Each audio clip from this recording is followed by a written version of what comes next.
Welcome to your 20-minute podcast with David Brower, where we do our best to give you useful information in 20 minutes or less. Now, here's your host, 5-time Voice Arts Awards nominee, David Brower. Thanks, Allan. This is David Brower, and this is part 2 of the Positive Forward Motion podcast, as my friend Denise Scattergood interviews the 88-year-old Iron Nun, the oldest person to ever finish an Ironman triathlon, Sister Madonna Buder. If you sideswipe, you're in danger. Just go head on. Well, all right. And as I was going head on, it came the second one, drop your head. Yeah, I want to protect my face for this head on.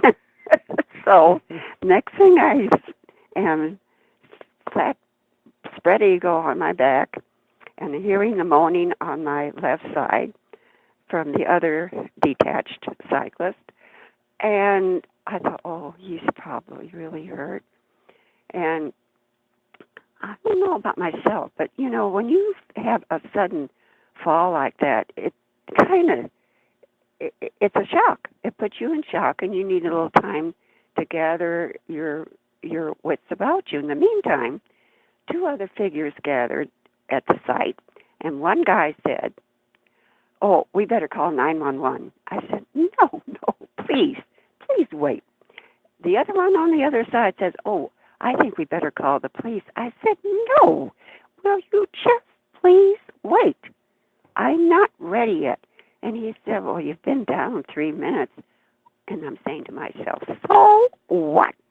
My body knows when it's ready to try to get up.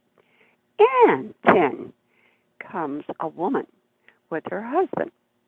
And they are living in the neighborhood. She stands straight in front of me, says, you need some water. And I have some water. Oh, I said, you know, I have water too, but it's on my bike. And then I thought about my bike.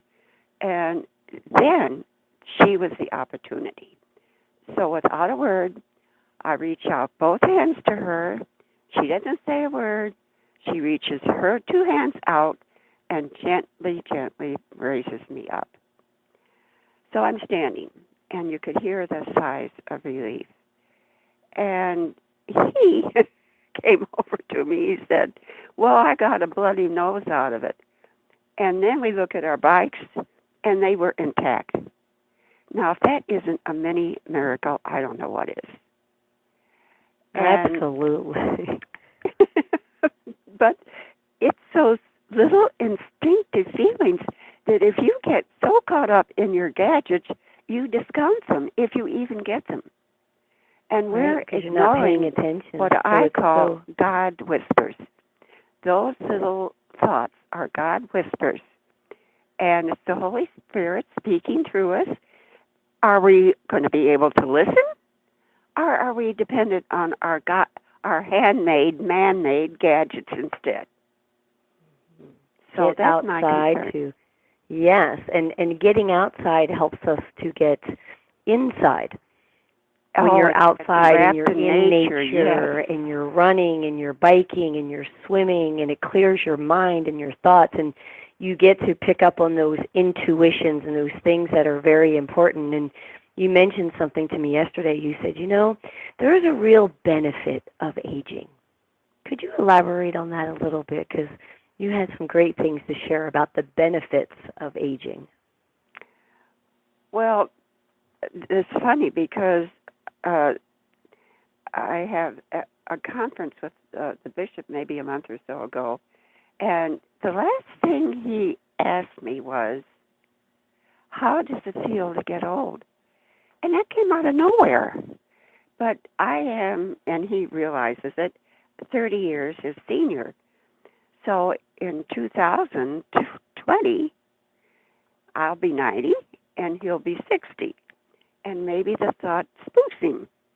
But I didn't have time to answer because it was the end of our conference. So I just, I don't even know what I responded. But I've been contemplating it ever since. And what I realize in myself is that I am much less concerned about the external which makes me more centered on the internal, which is focused to the eternal. Could you say that again? I love that. Well, as I have advanced in years, I've become much less attached to the external and much more aware of what's going on with the internal, helping me focus to the eternal. So nothing else bothers you as much. And that's such a great message for those folks that, you know, are concerned or worried about their age. But also, we're in an age right now, and I just came across an article the other day where they did a study with a bunch of young girls, and they gave them an app, you know, a little computer app, and said, you can take a picture of yourself, and then you can modify it with all these filters, and modify it to the point that you would want to place it out there in social media for the world to see. And the studies and the research that was done were shocking, because most of the girls, the final picture that they created of themselves, they almost look more like an avatar than they did as their real selves. So this is such a great message that you're sharing, because it's not just an aging problem anymore. As people get older and they're worried about some wrinkles or, you know, not being perfect, it's such a topic for young girls that are just reaching for perfection. There's no such thing as that. We're perfectly imperfect. We're great just how we are.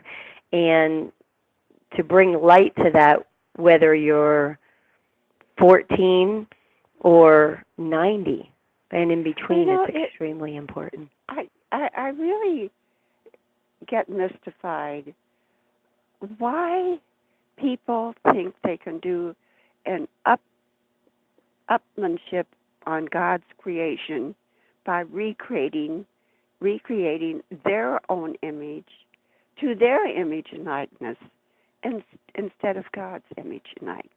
God told us He was making us to His image and likeness. Oh, no, I'm not satisfied. I want my hair to be, this was really funny. This was when dyeing hair was the rage. And this was a black woman and their hair is normally black or dark.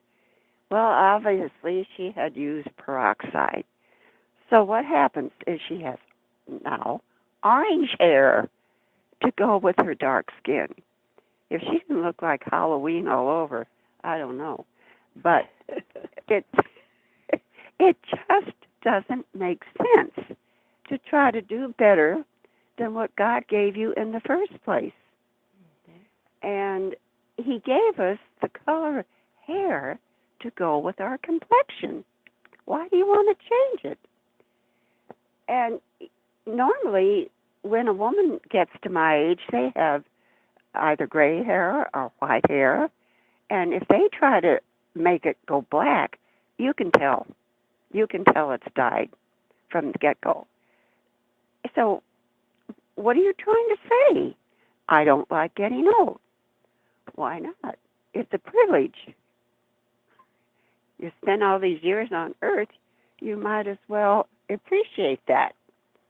And get on. You might as well. So what you're sharing is that message, like, rather than to hide the fact of how many years we've had the honor to be on this earth, to shine those years, to say, yes, I've spent all of these years. This is what I have done. And in conversation, it can be so much easier said than done, of course, as we know, because there's so many different pressures, whether it's business pressures or someone just feeling insecure or moving forward. So what would you say maybe to, you know, a young girl that is feeling the pressures and, you know, just wanting to be perfect? You know, maybe you have the wisdom and some wise words to just think of this. Well, and go ahead. When I visit the jail, sometimes I've asked them, do you love yourself? Well, a few of them actually say yes, but it stops them short. If you can't love yourself as a creature, a child of God, how can you expect to love anyone else? God doesn't make junk, and you're a child of God. Well, that rings a bell that they hadn't heard for a while. Mm-hmm. And then I say, furthermore, you're not only a child of God, but you are a masterpiece of His creation. There will never be another you that can think, say, act, do just as you do. So, act as if you're a masterpiece of God's creation, because, in fact, you are. And God doesn't make junk. You can make it out of yourself if you want, because you have that free will. And God's not going to rob you of what He gave you. It's up to you.